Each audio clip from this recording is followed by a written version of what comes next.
Surah Araf, Surah chapter 7, verses 57 and 58, followed by verses 59 onwards. And it's again a very long passage, from 59 to 171. Now I'll tell you, what does the first passage say? Surah Araf, verses 57 and 58 are talking about a familiar, oft repeated theme that you find in the Quran, which is, Quran says, وَهُوَ الَّذِي يُرْسِلُ الرِّيَاحَ بُشْرًا بَيْنَ يَدَيْ رَحْمَتِهِ. And it is He, that is God, who sends winds as good news, good tidings, بَيْنَ يَدَيْ رَحْمَتِهِ, before His mercy, before the arrival of His mercy. So what the Quran is saying is that in the atmosphere of the Arabian deserts, the weather is hot, and then all of a sudden you have cool breeze coming down as a good news for the arrival of rainfall, which is to follow. حَتَّى إِذَا أَقَلَّتْ سَحَابًا ثِقَالًا, until when they have carried heavy rain clouds, سُقْنَاهُ لِبَلَدٍ مَيِّتٍ, we drive them to a dead land. فَأَنزَلْنَا بِهِ الْمَاءَ, and we send down rain. So clouds come and winds take away these clouds to different lands which are dead, dry, without any plantation. فَأَنزَلْنَا بِهِ الْمَاءَ, then we send down rain. فَأَخْرَجْنَا بِهِ مِنْ كُلِّ الثَّمَرَاتِ, and we bring forth thereby of all the fruits. That is, fruits, vegetables, crops, they emerge as a consequence of rainfall. كَذَلِكَ نُخْرِجُ الْمَوْتَى, likewise we will bring forth the dead. لَعَلَّكُمْ تَذَكَّرُونَ, so that you may ponder, you may be reminded. That is, the rain comes, brings the different possibilities of sustenance, crops and fruits, and also brings this understanding that God is fully capable of bringing back life to dead lands. Likewise, He is fully capable of raising the dead back to life when it will come to the occasion when they will be needed to be brought back to life for the purpose of accountability.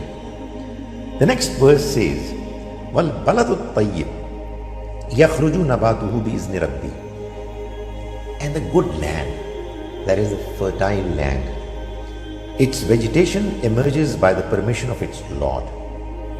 وَالَّذِي خَبُثَ, but as for the land which is bad, لَا يَخْرُجُ إِلَّا نَكِدًا, nothing emerges except very ordinary crops, bushes, useless stuff.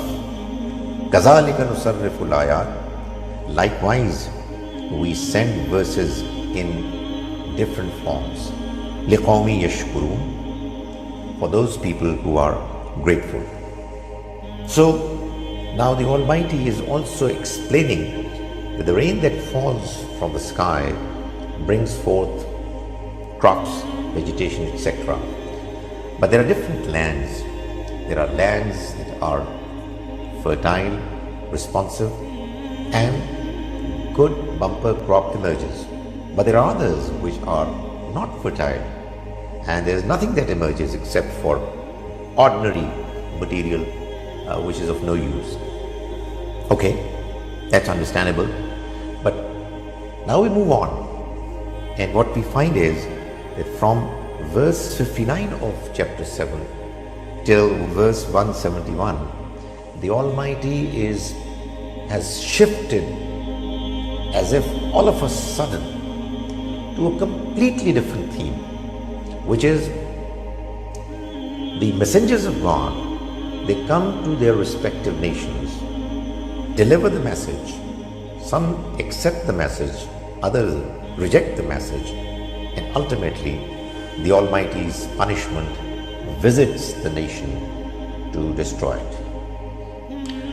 There are 6 messengers of God whose stories have been mentioned in the Quran over and over again. Why has it been mentioned so repeatedly? I'll talk about it later. But right now, let me mention their names. Nuh, Noah, Hud, Saleh, Lut, Lot, Shu'aib, Musa, Moses alayhimus salam. May God's mercy be on all of them.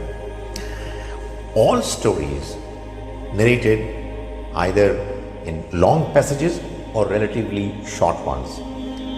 What you find is that it's the same theme that has been mentioned over and over again.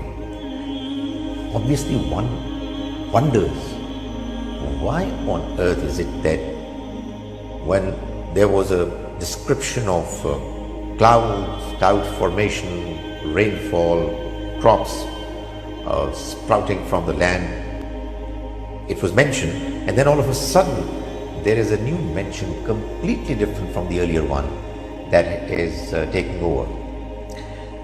Again, obviously it would be a matter of concern for the reader who would think about it and would reflect deeply and hopefully would find the answer by relating the two passages and their commonalities.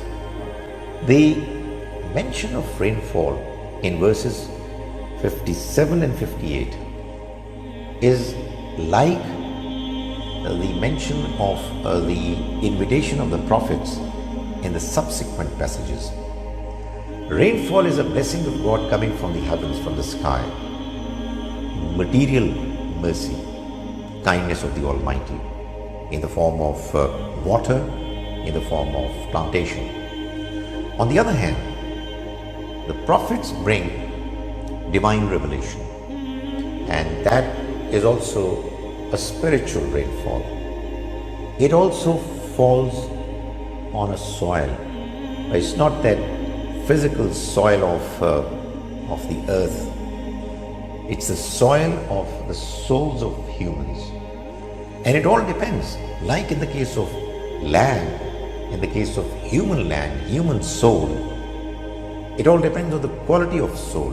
If the individual is good, then the spiritual rainfall, that is divine revelation, is going to bring forth crops and fruits in the form of faith, in the form of good conduct.